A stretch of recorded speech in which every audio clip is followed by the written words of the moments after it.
ว่าใส่เบิ่งหันเนาะอียังคือเปียกแค่นี้เปียกเลย ว่าเอ้ยเนาะใส่เฉพาะเพิ่นไปใช้อยู่เฮือนบ่ไปขึ้นกล้วย ไปขึ้นกล้วยไอ้เบิ่งอยู่ปึ๊บปึ๊บมันเน่นได้ยามนี่มันนั่นพี่น้องตัวอุ้ยจังพอแล้วนี่พี่น้องเอ้ยเนาะบักกูกว้างเรื่องอันนี้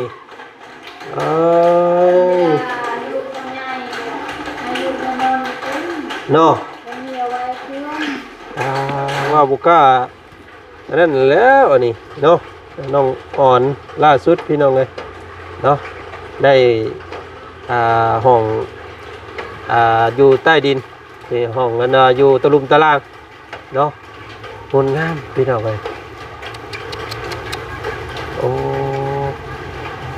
ล่าสุดเนาะน้องอ่อนเพิ่นมีห้องน้ำมีห้องครัวอยู่ตารางเด้อพี่น้องเลย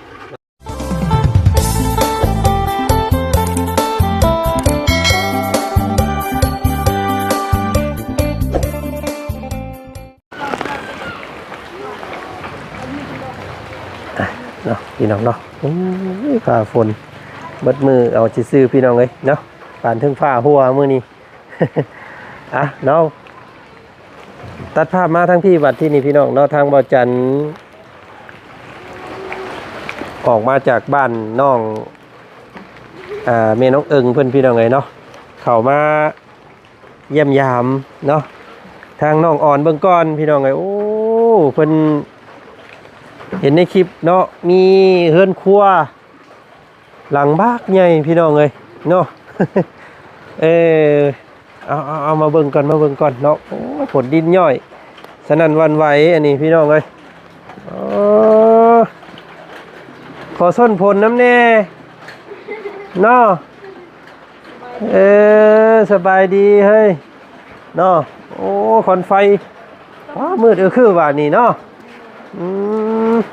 เอ้าพลักน้อยกับมาว่ามันไหม้นอนใส่มานั่งมานั่งพี่เบิ่งคักแท้เลยว่าใส่เบิ่งหันเนาะยังคือเปียกแค่นี้เปียกเลยว่าเอ้ยเนาะใส่เฉพาะเพิ่นไปใช้อยู่เฮือนบ่ไปขึ้นกล้วยนี่เอานี่ไปโมเมนต์ขนมบ่เอาแล้วบะนี่เลี้ยวกันนี่อันนี้พี่น้องเอ้ยเพิ่นนอนผู้นี้น้องเมษาเพิ่นนอนนี่เนาะพี่น้องตะปุ้ยอยู่ผู้นี้พี่น้องเอ้ยผู้นั้นก็ให้เกิบกิ่งเดียวว่ะ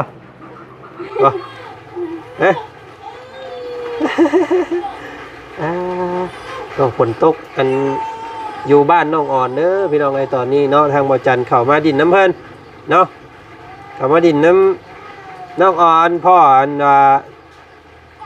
น้องพลักน้อยกับน้องเมษาเพิ่นเนาะไปไซคู่มือนี่เฮ็ดหยังอยู่มีแต่เสียหญ้าให้เนาะพี่น้องเนาะส่วนหลายก็เอาลูกอยู่เฮือนนี่แหละเนาะอย่าให้เพิ่นตากฝนได้เด้อเนาะ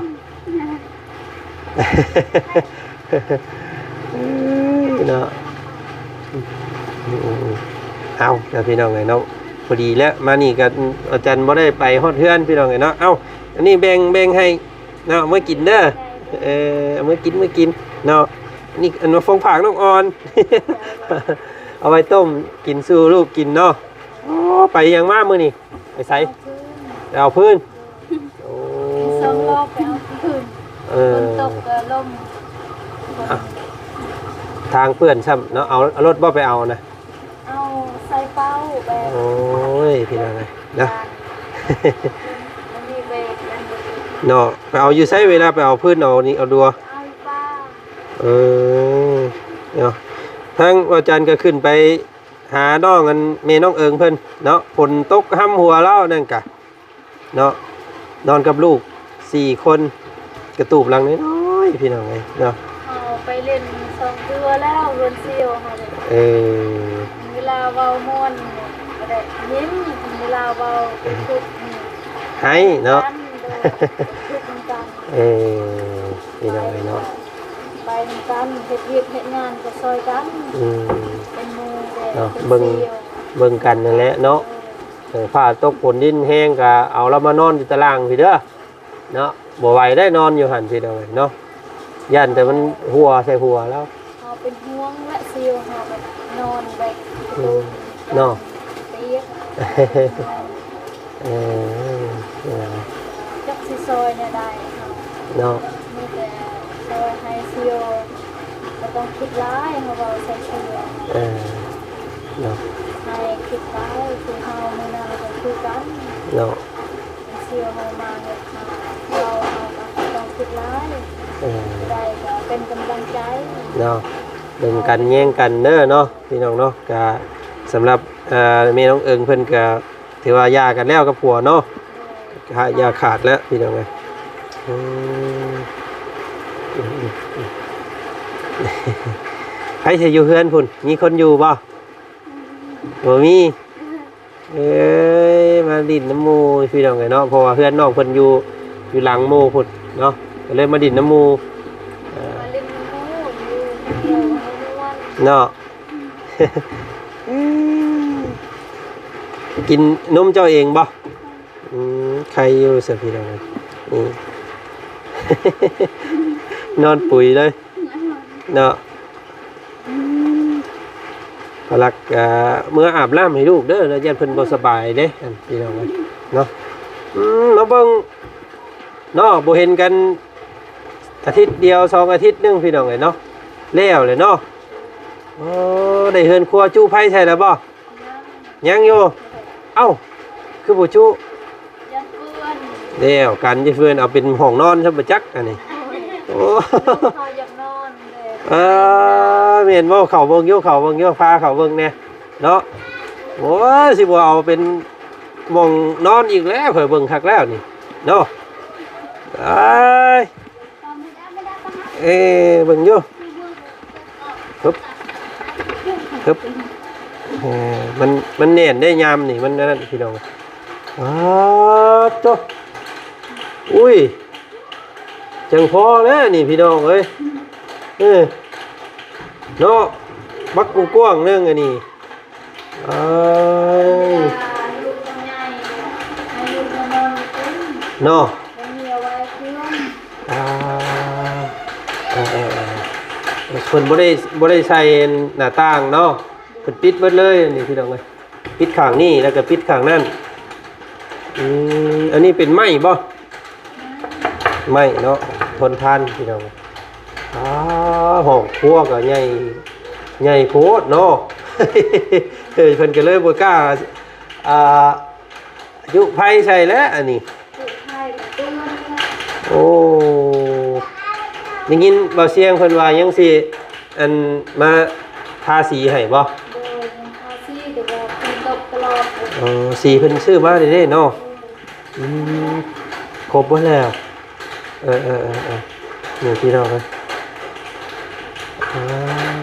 ซื้ออันเนาะเฮ็ดเตียงเนาะเฮ็ดเตียงไว้นี่ผู้นึงนอนอยู่นี่ก็ได้ผู้นึงแต่ว่ามันอยาก ในนาเป็นสาวนอนวันนี้อยู่มาว่าใส่แม่แม่เอ้ยนายนาน้อง แล้วกันบาทนี่เห็นดีได้สิเป็นบุ่งจู้ไฟกับจู้อยู่ตารางคือเก่านี่ วงเก้าอี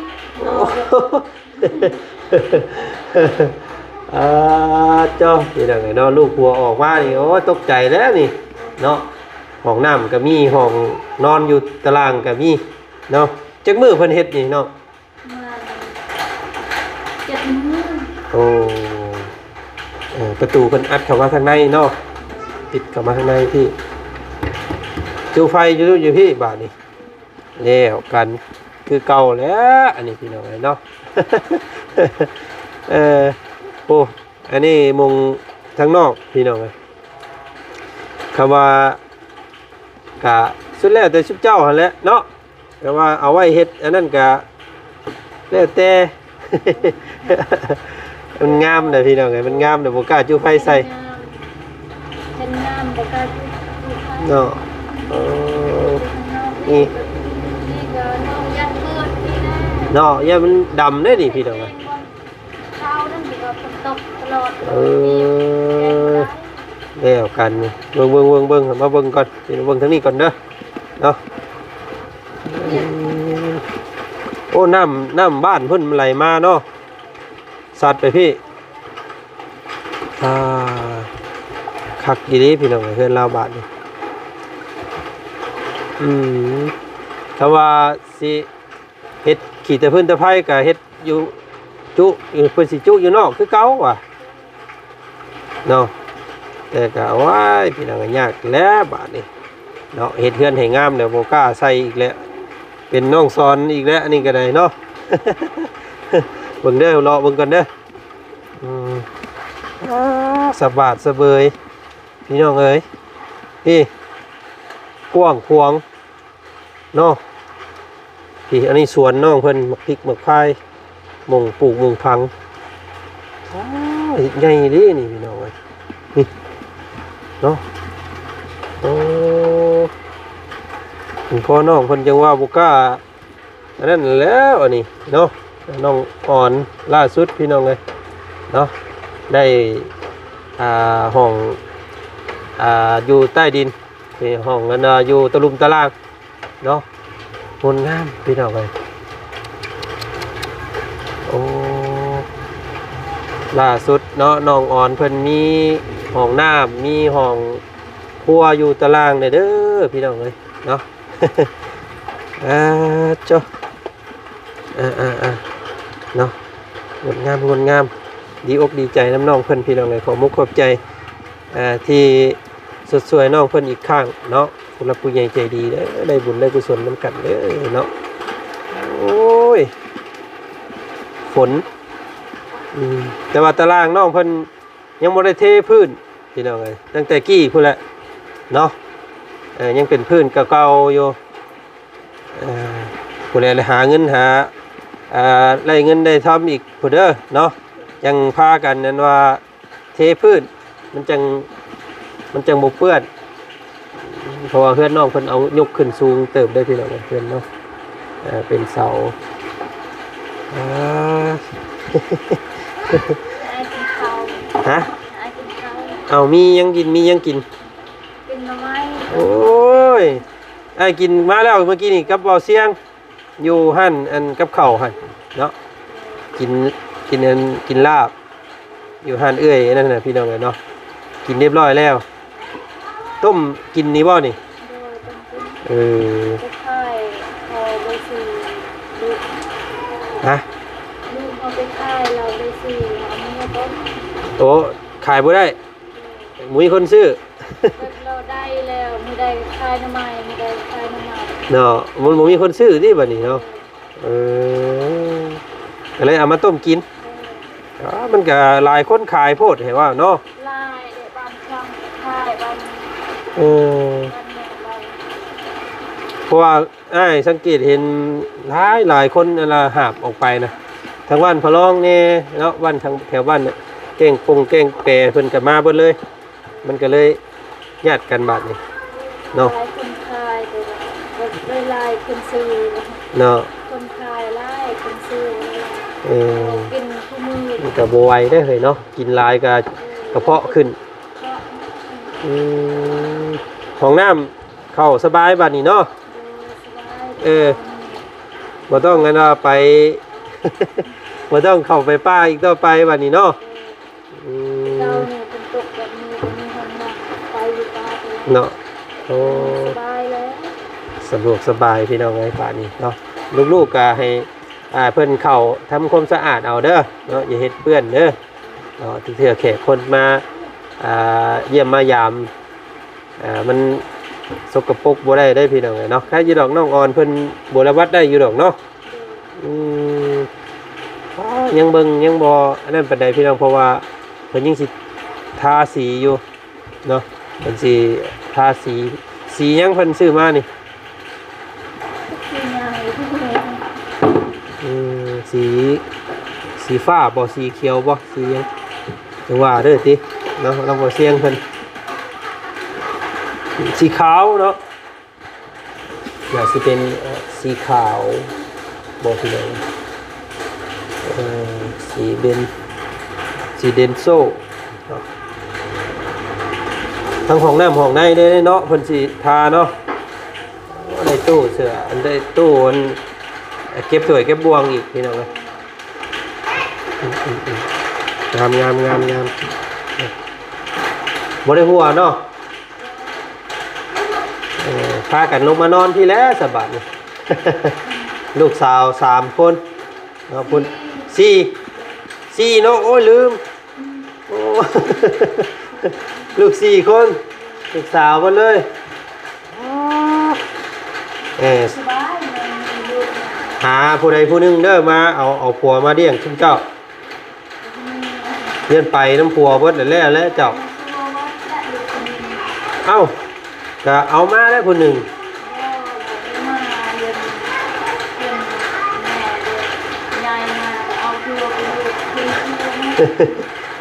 อ้าวกับผมมีผู้เลี้ยง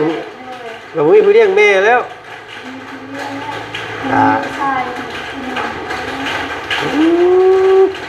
เอ้าก็หมอน้อยๆล่าสุดเนี่ยก็ให้เอาผัวมาเฮือนซะ ต้องอยู่กับลูกน้ำเนาะถ้าลูกผัวเพิ่นมาก็มาได้เนาะแต่ว่าต้องได้อยู่เฮือนต่างอีกเป็นบ่อยู่ร่วมกันได้บ่ต้องได้ออกเฮือนใหม่อีกได้เนาะ ปีดของพวกเพิ่นนี้ตั้งยากไอ้นี่เนาะโอ้ยนั่นแหละพี่น้องเนาะถ้าเอาลูกผัวออกมาพูดแหละจังว่ากันเด้อเนาะทางพระอาจารย์เพิ่นก็ยังติดตามเจ้าอยู่พี่น้องเนาะถ้าลูกผัวพ้นอันบำบัดยังออกมาเรียบร้อยพูดแหละยังเฮ็ดคลองให้มันแล้วเนาะเวลาเมื่อเฮือนเมื่อซานมันจังสบายเนาะนี่ก็โอ้ยคักแล้วบัดนี้เนาะบ่ให้มั่งให้เพแล้วน้องเด้อบัดเด้อเนาะรักษาเอาบทงามแล้วพี่น้องเนาะ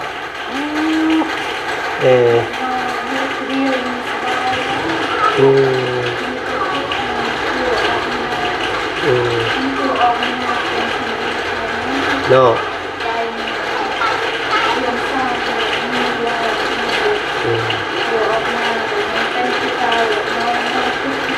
เนาะเอาครับรุ่นเบิ่งกันแล้วน้องเอ้ยเนาะก็แล้วแต่บุญวาสนา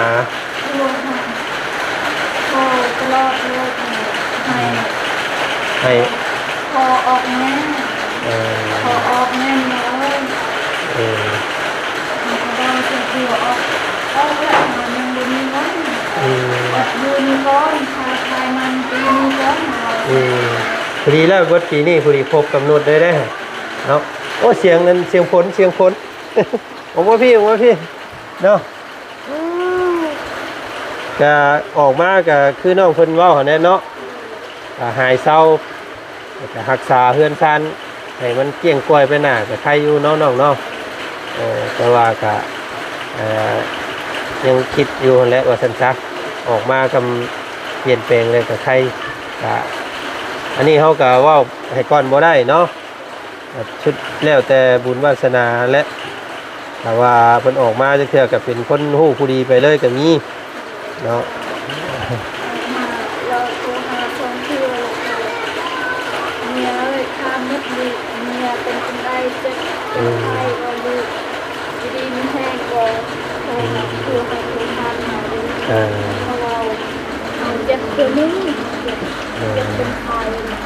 นอนเอาแบบเป็นนี่ได้อันการเราโทรมาเราเว้า